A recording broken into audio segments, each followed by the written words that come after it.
चंडीगढ़ में मृत जानवरों के संस्कार के लिए प्लांट लगाने का मामला एक बार फिर गर्मा गया है।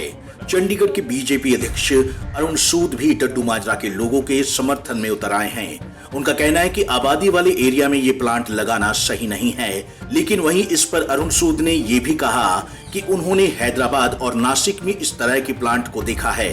वहाँ जब ये प्लांट चलता है तो आसपास किसी तरह की दुर्गंध नहीं आती। ऐसे में चंडीगढ़ में यदि ये प्लांट लगेगा तो यहाँ भी दुर्गंध नहीं आएगी। और जब ये प्रोजेक्ट लाया गया तो उसके लिए जो जगह चिन्हित की गई वो 25 सेक्टर में चिन्हित की गई।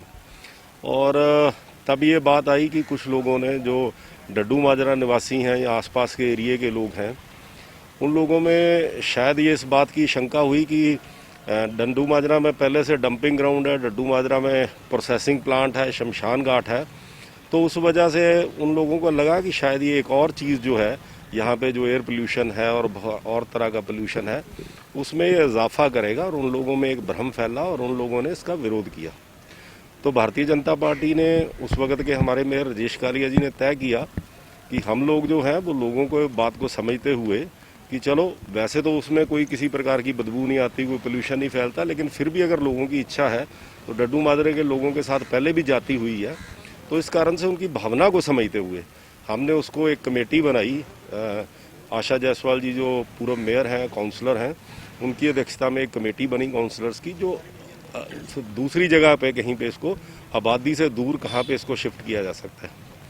उस कमेटी की कई मीटिंगें हुई और उसमें जो है वो चीफ आर्किटेक्ट से कंसल्ट कर इंडस्ट्रियल एरिया में जो है एक ऐसी जगह पे वहाँ जो शमशान घाट है जहाँ पे कोई बहुत ज़्यादा आबादी दूर दूर तक नहीं है, तो वो जगह वो हुई। और ये एजेंडा एक जो है जगह रिप्लेस करने के लिए 29/5 की जो 29 मई की मीटिंग थी उसमें आया था।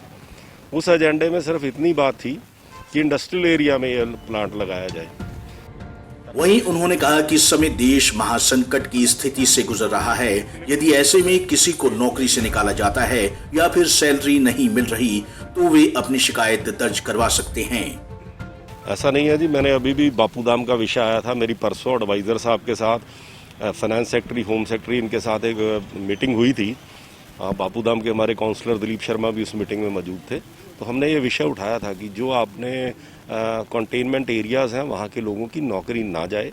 तो एडवाइज़र साहब ने हमें पूरा आश्वस्त किया कि किसी भी प्राइवेट जॉब में जो आदमी है, इस वजह से कि उसको वहाँ पे सील करके रखा हुआ है, उस वजह से उसकी नौकरी नहीं जाएगी। और बिजली पानी के बिल माफ़ किए जाएंगे। स्कूल फीस के विषय में भी एडमिनिस्ट्रेशन विचार करेगी और उनको खोलने के विषय में भी ये सारी चीज़ें हुई थी। और जहाँ पे भी ये डीसी के भी ऑर्डर हैं, कहीं भी किसी को कोई शिकायत है, किसी को नौकरी से निकाला जा रहा है, किसी की तनख्वाह काटी जा रही है, वो डिप्टी कमिश्नर के पास शिकायत दे या हमारे किसी भी हमारे व्यक्ति के पास आए, हम उस मुद्दे को उठाएंगे और इस मुद्दे को किसी की भी नौकरी ना जाए, किसी की भी तनख्वाह ना कटे, इसको सुनिश्चित करेंगे। 29 मई को नगर निगम सदन ने डड्डू माजरा में प्लांट लगाने का प्रस्ताव पास किया था। उस समय डड्डू माजरा और उसके आसपास के एरिया के पार्षद सदन की बैठक में मौजूद नहीं थे। वहीं कांग्रेस नेता इसका लगातार विरोध कर रहे हैं।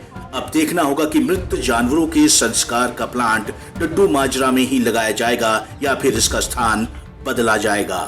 पंजाब केसरी टीवी चंडीगढ़ के लिए भगवत सिंह की रिपोर्ट।